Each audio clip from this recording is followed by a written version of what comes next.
जय श्री कृष्णा। कैसे हैं आप लोग।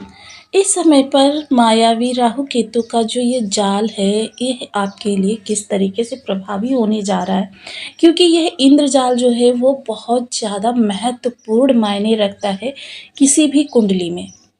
किसी भी कुंडली में अगर राहु केतु की देखिए विशेषता केतु, क्योंकि इसे तो सात्विक प्लेनेट माना जाता है, लेकिन इसके प्रभाव जो होते हैं ज़्यादातर इफ़ेक्टिव होते हैं राहु से। हालांकि देखिए ज्योतिष शास्त्र में इसे कुछ मर्मज्ञों ने कहा है कि ये राहु क्षमा करें मंगलवत कार्य करता है, और कुछ मर्मज्ञों ने इसे गुरुवत कार्य करता है कहा है।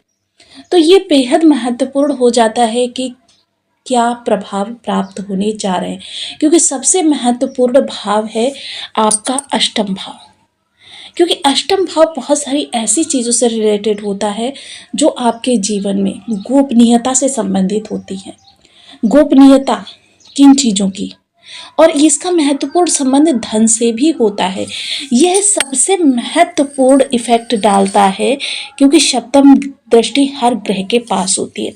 अगर व्यक्ति सोच रहा है कि धन उसके पास किसी ग्रह विशेष के द्वारा आता है, तो यह पूर्णतः सत्य नहीं है।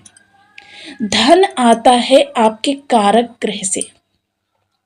अब मोस्टली अगर इस राशि को हम देखें तो ये मकर राशि है, और मकर राशि में केतु की प्लेसमेंट जो है इस समय पर अष्टम भाव से हो रही है, जो कि बहुत महत्वपूर्ण है। दूसरा क्या है, जस्ट सामने राहु विद्यमान रहते हैं, जिसकी वजह से राहु का इफेक्ट इन पर बहुत ज़्यादा पड़ता है। मोस्टली इसे सात्विक प्लेनेट माना जाता है कि यह धर्म से जुड़ा हुआ ग्रह है, जो मोक्ष का अधिकारी बनाता है। जिस किसी के भी 12वें भाव में अगर केतु विद्यमान हो जाए तो उसे कहा जाता है कि मोक्ष प्राप्त होता है। लेकिन देखिए अगर इसके प्रभावों की हम चर्चा करने में लग जाएं तो इसके प्रभाव जो होते हैं राहु से भी बड़े होते हैं। निगेटिविटी में अगर देखें तो उसमें भी, और पॉजिटिविटी में भी देखें उसमें भी, और अचानक वाला प्रभाव इनके पास भी होता है। मोस्टली मेरा तो यही मानना है कि राहु से बड़ा बलवान केतु है, क्योंकि केतु के पास देखिए कोई सिर नहीं है, सोचने समझने की शक्ति नहीं है। आसपास का इन्वायरमेंट प्रभावित करता है केतु को, कि आसपास किस तरीके का उनके लिए अनुकूल माहौल है, उनके लिए प्रतिकूल माहौल है। ये माहौल उनको डिपेंडिंग करता है कि वो किस तरीके के आपको प्रभाव देने जा रहे हैं। अब यह चीज़ें देखिए आसपास के प्रभाव के आधार पर, और साथ ही साथ केतु के प्रभाव के आधार पर, क्योंकि केतु उत्तरा फाल्गुनी नक्षत्र से गोचर कर रहे हैं, जो कि शुक्र देव महाराज का नक्षत्र है। तो कंफर्टेबल हैं काफ़ी, क्योंकि शुक्र इस समय भाग्य भाव से विद्यमान है, और लेकिन हाँ शुक्र इस समय नीच राशि के हैं। यह चीज़ थोड़ी सी, लेकिन इसी स्थिति को नियंत्रित करने के लिए गुरु जो पीछे बैक, हर किसी की बैक होती है, और इस बैक को गुरु ने उच्च कर दिया, यानी कि अब केतु जो है पूर्णतया कंफर्टेबल है। और इस इंद्रजाल में सबसे महत्वपूर्ण जो रोल प्ले करेगा वो करेगा आपका सूर्य। क्यों? क्योंकि सूर्य की बनती बिगड़ती स्थितियां सीधे इफेक्ट करेंगी केतु को। अगर आपका 2, 11 और 8, देखिए व्यक्ति डिसाइड किस चीज तरीके से करता है। अगर आपके पास 1000 रुपये हैं, 1000 रुपये को आप किस तरीके से इन्वेस्टमेंट करें कि आपके पास लाखों रुपए हो जाए। लाखों रुपए को किस प्रकार से इन्वेस्टमेंट करें तो वो करोड़ों रुपए हो जाए, अरबों रुपए हो जाए। यह देखिए कोई भी कुंडली नहीं बताती, यह सिर्फ ग्रहों की स्थिति बताती है कि आपके पास धन वृद्धि में जाता रहेगा, आपके पास धन की आवक बनी रहेगी। इसमें सबसे बड़ा विशेष स्थान जो होता है वो आपके अष्टम स्थान का होता है। कई ऐसे कारण बनते हैं, सूत्र बताते हैं कि कई ऐसे कारण बनते हैं जिसके आधार पर आपके पास धन की बढ़ोतरी होती चली जाती है। लेकिन सूत्र के अनुसार आपका इस समय पर, क्योंकि 11वां भाव शनि का भाव है, और आपका 11वां भाव क्षमा करें मंगल का भाव है, और द्वितीय भाव शनि का भाव है, और अष्टम भाव सूर्य का भाव है। यहाँ पर आपके जो प्लेसमेंट केतु कर रहे हैं ये बहुत महत्वपूर्ण है और इस समय पर काफ़ी अनुगामी है, यानी कि केतु के प्रभाव जो होते हैं मोस्टली बड़े होते हैं और इन बड़े प्रभावों के आधार पर आपके लिए किस प्रकार की चीज़ें निकल कर आने वाली हैं, इस पर हम पूर्णतया चर्चा को आगे जारी कर रहे हैं। तो देखिए, बने रहिए हमारे साथ इस वीडियो में एंड तक, आपको बहुत कुछ जानने के लिए मिलेगा। वीडियो बहुत ज्ञानवर्धक होने वाला है। यदि आपके लग्न में यानी कुंडली के प्रथम भाव में 10 नंबर बना हुआ है तो ये राशिफल आपके लिए है। यदि कुंडली में कहीं भी चंद्रमा के साथ 10 नंबर बना हुआ है तो ये राशिफल आपके लिए। कुंडली ना होने की स्थिति में आप इसे नाम राशि से भी देख सकते हैं। यदि अभी तक आपने अपने इस चैनल को सब्सक्राइब नहीं किया है तो प्लीज़ सब्सक्राइब कर लीजिए, वीडियो को लाइक कर दीजिए, चैनल को शेयर कर दीजिए। इससे होगा क्या कि हमारे आने वाले हर वीडियो की नोटिफिकेशन मिल सकेगी आपको सबसे पहले। एक प्यारा सा कमेंट करना बिल्कुल ना भूलें। कमेंट से हमें बहुत मोटिवेशन मिलता है, हौसला मिलता है और ये पता चलता है कि आप और क्या जानना चाहते हैं। देखिए, सबसे बड़ी बात तो इस समय हो रही है कि शुक्र से द्वादश हो रहे हैं केतु महाराज। अब शुक्र क्या है? दैत्य गुरु। केतु क्या है? दैत्य है। सबसे बड़ी बात तो ये हो रही है कि इस समय शुक्र से द्वादश केतु महाराज, क्योंकि देखना जरूरी है कि शुक्र का कारकत्व क्या है। शुक्र का कारकत्व द्वादश को प्रभावित करना है।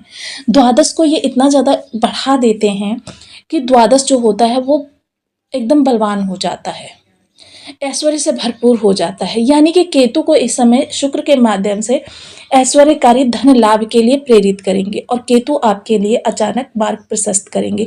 अब केतु की विशेषता राहु से बड़ी होती है। हालांकि ये आपके बर्थ चार्ट में किस प्रकार की प्लेसमेंट रखते हैं ये भी देखना बहुत जरूरी हो जाता है कि इनके पास बल कितना है। मोस्टली कुंडलीज में कभी कभी तो इनके पास बल 2 डिग्री या 30 डिग्री ही होता है, लेकिन अब जितना बल इनके पास होगा उतना ही बल राहु के पास भी होगा। सेम अवस्थाएं होंगी दोनों की। अब सबसे पहले यहाँ पर बैठकर आपके अचानक धन लाभ के सोर्स प्रशस्त करेंगे। अब यहाँ पर ये भी अच्छी बात हो रही है कि पीछे गुरु उच्च के बैठे हुए हैं, क्योंकि आपने देखा होता है ना, जब बिजनेस कोई किया जाता है, अगर एक बार लॉस हो जाता है, अगर पीछे से सपोर्ट अच्छा मिल जाता है तो व्यक्ति उस लॉस को फिर से और दुगने उत्साह से आगे बढ़ाता है, मेहनत करता है, उस लॉस को रिकवर कर लेता है। लेकिन जब उसके पास बैक सपोर्ट नहीं अच्छा होता है तो वो क्या होता है, फिर वहीं से अपने काम को स्टॉप कर देता है और उस लॉस को फिर वो कभी भरपाई नहीं कर पाता, फलता वो कहीं और अन्यत्र इधर उधर छोटे मोटे हाथ पैर मारने के प्रयास करता रहता है। तो ये सबसे महत्वपूर्ण स्थिति बन जाती है आपके केतु के लिए, शुक्र का और गुरु का प्लेसमेंट। शुक्र यहाँ पर आपके नीच के हैं, लेकिन फिर भी ये केतु को इस समय पर बल प्रदान करेंगे जितनी क्षमता है उतना, क्योंकि ये देखिए जहाँ नीच राशि के हैं वहीं ये भाग्य भाव में विद्यमान है। भाग्य भाव में बैठे हुए ग्रह की काफी सारी विषमता जो है पहले ही समाप्त हो जाती है। अब दूसरी चीज यहाँ पर गुरु का बल। गुरु का बल क्या है? सकारात्मक विस्तार। अब जो भी कार्य कारोबार आप कर रहे हैं या कहाँ जहाँ से आपको इस समय पर अचानक धन प्राप्त होने वाला है, उस चीज़ के लिए आप विस्तार करते हुए देखे जाएंगे, ज्ञान से परिपूर्ण। देखिए, मोस्टली क्या होता है, जब आसुरी प्रवृत्ति से या अचानक कोई बिना प्रयास के धन हमें अचानक प्राप्त हो जाता है, बेशक वो हमारा ही धन हो कहीं पर, लेकिन वो बिना प्रयास के हमें अचानक बहुतायत मात्रा में प्राप्त हो जाता है, तो हम क्या करते हैं, उसे बिना सोचे समझे व्यय करने लगते हैं। कुछ ऐसी जगहों पर भी उसे कर देते हैं जहाँ की मतलब नहीं होना चाहिए। तो ये चीज़ें क्या होती हैं, धन की आपकी हानि की मेहनत से आपने किसी समय पर वो उस धन को इन्वेस्ट किया होगा या किसी को दिया होगा या कहीं पर रखा होगा, और जब वो आपको अब अचानक प्राप्त हो गया है तो क्या होगा, आप उसको बिल्कुल अपने मतलब उम्मीद छोड़ चुके थे जिस धन की, या फिर किसी मित्र विशेष के द्वारा या किसी रिलेटिव के द्वारा प्राप्त हुआ। अब ऐसे में आप हर्षित हो गए, ऐसे में आपने बहुत जगह पर उसको ऐसे लगा दिया। तो ये चीज़ें इस समय पर नहीं होंगी आपकी, क्योंकि पीछे गुरु सपोर्ट के लिए और आपको बुद्धि देने के लिए बैठे हुए हैं। दूसरी बात क्या है, पंचम दृष्टि इनकी जो जाने वाली है वो आपके जाएगी द्वादश भाव पर। यहाँ पर केतु कारक होते हैं मोक्ष के, और कारक स्थान पर इनकी जो ये दृष्टि होगी ये आपके लिए बहुत महत्वपूर्ण होगी। क्यों? क्योंकि यहाँ पर जो इनकी दृष्टि जाएगी, वह दृष्टि आपके समस्त संकटों से आपका समाधान, क्योंकि देखिए राहु सिर्फ़ समस्या है और केतु समस्या के साथ समाधान भी हैं। समस्या और समाधान एक साथ चलते हैं केतु के। लेकिन इस समय जो ये मोक्ष समाधान आपको प्राप्त होगा, ये बहुत अच्छा आपके लिए रहेगा। मोस्टली समस्या वहीं पर उत्पन्न होती है, जबकि ज़िंदगी खराब वहीं पर होती है, जब आपके पास समाधान नहीं होता, फलतः समस्याएँ यथावत चलती रहती हैं और व्यक्ति निराश रहता है, परेशान रहता है। और जब समाधान प्राप्त हो जाता है, तो उस समस्या का तुरंत सॉल्व कर लेता है और फिर आगे उसकी ज़िंदगी अच्छे से चलने लगती है।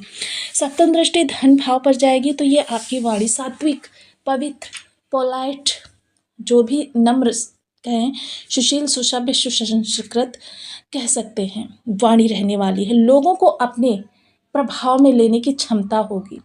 बस एक चीज़ का ध्यान रखना है कि भक्ष्य-अभक्ष्य का सेवन ना करें, क्योंकि राहु यहाँ पर बैठे हुए हैं और राहु का प्रभाव जो है, वो आपको तामसी चीज़ों की ओर प्रेरित करने का रहता है, मुख्य ध्येय। नवम दृष्टि जो सीधे घर पर जाने वाली है इनकी, यह नवम दृष्टि जो है आपके घर से जुड़ी हुई मोस्टली देखिए थोड़ा-सा इस समय पर घर के लिए सतर्क रहिएगा, क्योंकि इस समय अगर कोई आपसे जेलसी फ़ील कर रहा है, तो उस समय थोड़ा-सा जादू-टोने का प्रभाव पड़ सकता है। मोस्टली राहु और केतु ये चीज़ जब अष्टम भाव में होते हैं, तो इन चीज़ों की बाधा घर पर ज़्यादा रहती है। आप पर विशेष नहीं रहेगी, लेकिन पूरे परिवार के सदस्यों में से किसी पर भी रह सकती है। तो इस चीज़ के लिए थोड़ा-सा अलर्ट रहें। बाकी बाउंडिंग आपके परिवार के मध्य बहुत अच्छी रहेगी। कुछ चीज़ें करना चाहते हैं, उनमें विस्तार हो सकता है। मतलब मसलन मकान जैसे आपके पास 1 है, तो अब 2 हो सकते हैं, 2 हैं तो 3 हो सकते हैं, गाड़ी 1 है तो 2 कर सकते हैं। इस समय आपके प्रयास को सार्थकता प्राप्त होने वाली है। तो राहु केतु का ये मकर जाल जो है, ये काफ़ी ज़्यादा आपको आगे ले जाने के लिए इस समय हर तरीके से अनुकूल है। बस आपको अपनी कुंडली में इनकी प्लेसमेंट देखनी है। और वहीं केतु के लिए देखिए आपको सदैव जो है थोड़ा-सा ओम केम केतवे नमः इस मंत्र का जाप करते रहें। अपने घर की छत पर लाल रंग की ध्वजा ज़रूर स्थापित करके रखें। 2 रंग की चीज़ें जैसे काला तिल और सफ़ेद तिल मिला लिया, एंटी क्लॉकवाइज़ अपने ऊपर से उतार कर जल प्रवाह करें।